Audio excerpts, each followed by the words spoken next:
बेरोजगार पति को पत्नी ने तलाक दिया, बनी घटना। और रवि और सुमन की शादी को 10 साल हो चुके थे और दोनों सरकारी नौकरी में थे और उनकी जिंदगी बाहर से देखने वालों को किसी सपने जैसी लगती थी। और दो प्यारी प्यारी बेटियां, 8 साल की नीलू और 5 साल की गुड़िया, पूरे घर को हंसी से भर देती थी। सुबह स्कूल की तैयारी, शाम को पार्क में घूमना और रात को एक साथ बैठकर खाना खाना, यही उनका रोज का नियम था। रवि को अपनी पत्नी पर गर्व था और सुमन को अपने पति पर। मोहल्ले में लोग कहते थे, देखो, ऐसा परिवार हो तो जिंदगी अपने आप आसान लगती है। लेकिन शायद वही सच है कि सबसे ज्यादा नजर वही लगती है जहाँ खुशियाँ सबसे ज्यादा हो। रवि का परिवार बड़ा था, भाई बंधु, सासा ताऊ सब साथ ही रहते थे। शुरुआत में सब ठीक था, पर धीरे धीरे जमीन जायदाद और पैसों को लेकर झगड़े शुरू हो गए।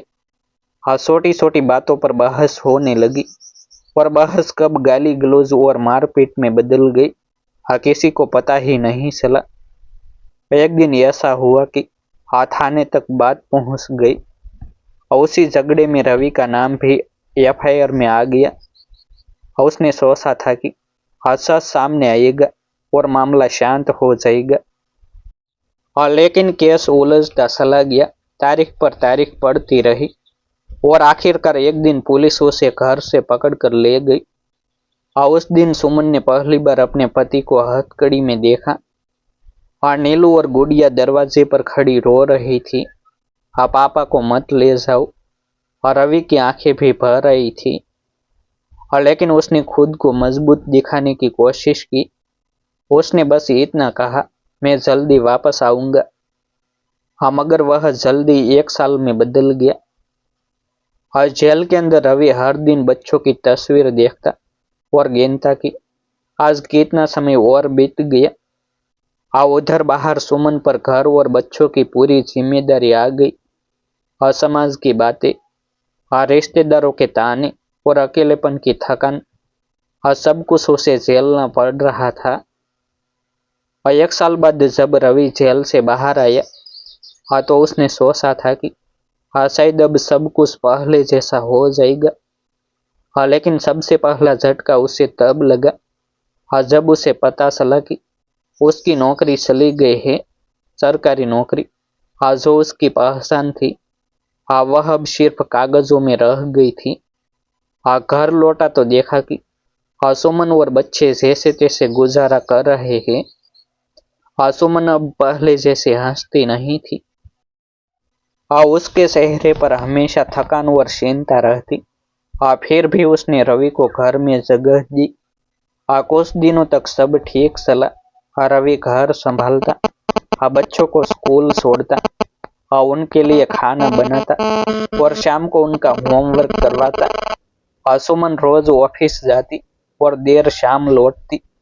रवि मन ही मन सोचता था कि यह वक्त भी निकल जाएगा।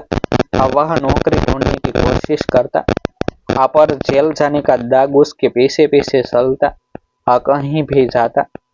और लोग पहले उसका नाम पूछते और फिर उसका पिछला मामला। कई जगह से उसे सिर्फ इस वजह से मना कर दिया गया। वह बच्चों के सामने खुद को मजबूत दिखाने की कोशिश करता, पर रात को अकेले में उसकी आंखों से आंसू निकल आते। उसे लगता था कि उसकी वजह से सुमन को यह सब सहना पड़ रहा है। धीरे धीरे सुमन का व्यवहार बदलने लगा। पहले वह थकी हुई होती थी, पर अब चिड़चिड़ी रहने लगी। छोटी छोटी बातों पर झगड़ा करने लगी। तुम दिन भर घर पर रहते हो और मैं बाहर काम करती हूँ, वह ताने देती। रवि चुप रहता, क्योंकि उसे बच्चों की हंसी याद आती थी। वह नहीं चाहता था कि उसके और सुमन के झगड़ों का असर नीलू और गुड़िया पर पड़े। कई बार वह रात को बच्चों के सो जाने के बाद अकेले बैठकर दीवारों को घूरता रहता।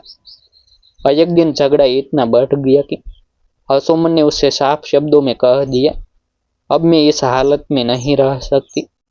मुझे तुम्हारे साथ बोझ महसूस होता है। ये शब्द रवि के दिल में तीर की तरह चुभ गए। उसने कभी सोचा भी नहीं था कि जिस पत्नी ने कभी हर मुश्किल में उसका हाथ पकड़ा था वही उसे बोझ कहेगी। उसी रात रवि छत पर गया और देर तक खड़ा रहा। उसके दिमाग में अजीब अजीब ख्याल आने लगे। उसे लगा कि अगर वह इस दुनिया में न रहे तो शायद सुमन और बच्चों की जिंदगी आसान हो जाएगी। उसने आत्महत्या करने की कोशिश की। लेकिन तभी उसकी आंखों के सामने नीलू और गुड़िया की शक्ल आ गई। दोनों की हंसी, उनका पापा कहकर गले लगना, सब कुछ उसे रोक गया। वह वहीं बैठकर फूट फूट कर रोने लगा। इसके बाद हालत और बिगड़ते चले गए। सुमन ने उसे पैसों के लिए तरसाना शुरू कर दिया। घर के खर्च के लिए भी वह उसे हिसाब देती और कई बार कहती, तुम्हारी वजह से मुझे यह सब करना पड़ रहा है।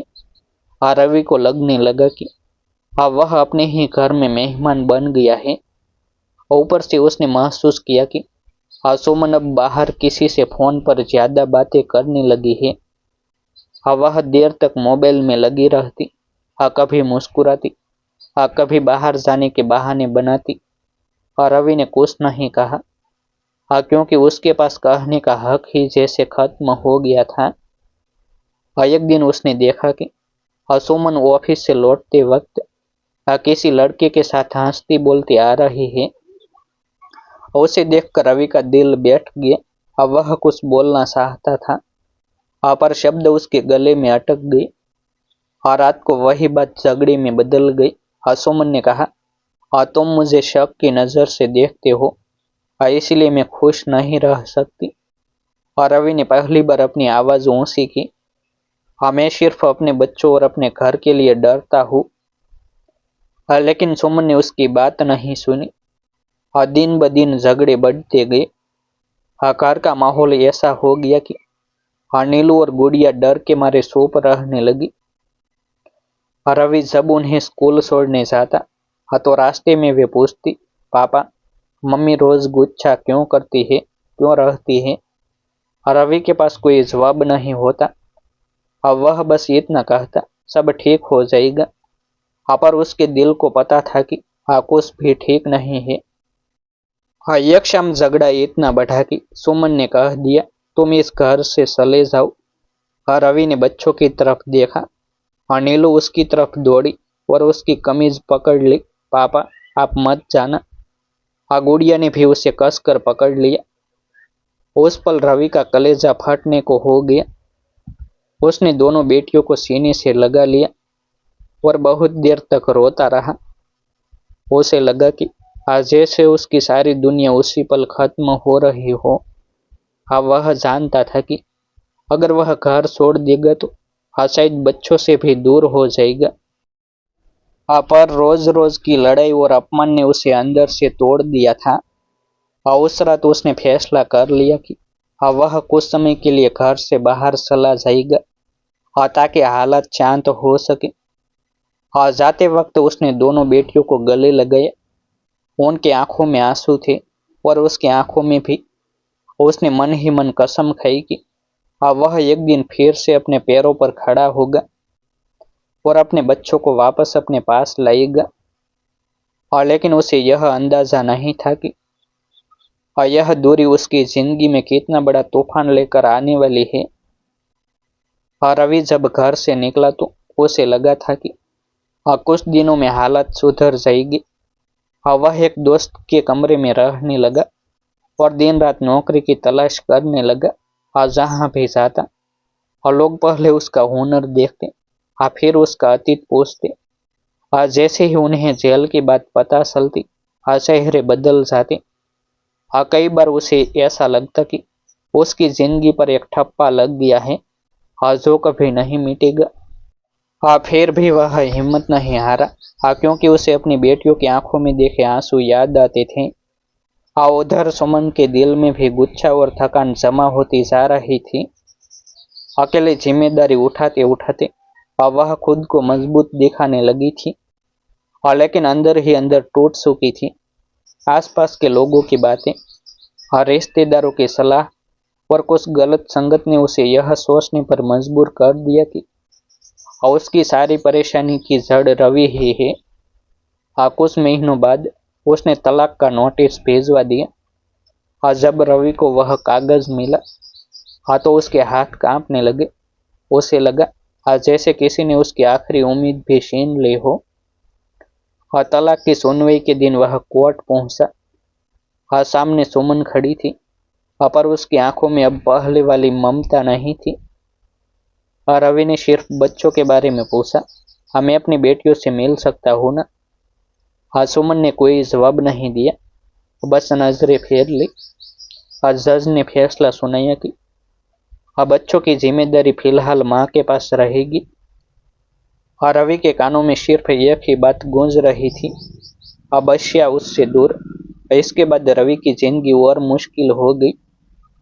वह छोटे मोटे काम करने लगा, कभी दुकान पर, कभी गोदाम में।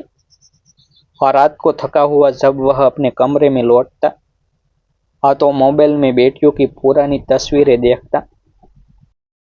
कई बार वह खुद से बात करता, अगर मैं हार गया तो मेरी बेटियां क्या सीखेगी? यही सोच उसे हर सुबह फिर से उठने की ताकत देती थी। एक दिन अचानक उसे खबर मिली कि सुमन बीमार है और बच्चों की देखभाल ठीक से नहीं हो पा रही। यह सुनते ही रवि का दिल कांप गया। वह बिना सोचे समझे उनके घर पहुंचा। नीलू और गुड़िया उसे देखते ही दौड़कर उससे लिपट गई। उस पल उसे लगा जैसे उसकी सारी थकान मिट गई हो। उसने बच्चों को सीने से लगाकर सोचा, हमेशा है कुछ भी बन जाऊं पर इनका पिता रहूंगा। सुमन ने भी पहली बार उसकी हालत देखी, पतला शरीर, थकी आंखें, पर मजबूत इरादा। उसे एहसास हुआ कि रवि ने कभी अपने बच्चों से मुंह नहीं मोड़ा। और तलाक के बाद भी वह हर दिन उनके लिए जीता रहा। उस दिन दोनों के बीच कोई झगड़ा नहीं हुआ, सिर्फ खामोशी थी और एक अधूरी समझ। रवि जब वहां से लौटा तो उसके मन में एक नया संकल्प था। उसने ठान लिया कि वह अपनी इज्जत और पहचान दोनों वापस पाएगा। वह बच्चों को यह दिखाना चाहता था कि हालत चाहे जैसे हो, पिता कभी कमजोर नहीं होता। और उसकी कहानी यहीं खत्म नहीं हुई थी, बल्कि यहीं से उसकी असली लड़ाई शुरू हुई थी। अपनी टूट चुकी जिंदगी को फिर से जोड़ने की लड़ाई और अपने बच्चों के भविष्य के लिए खड़े होने की। फिर मिलते हैं एक नई स्टोरी के साथ। आभार। जय हिंद, जय भारत। वीडियो को लाइक और हाइप करना ना भूलें।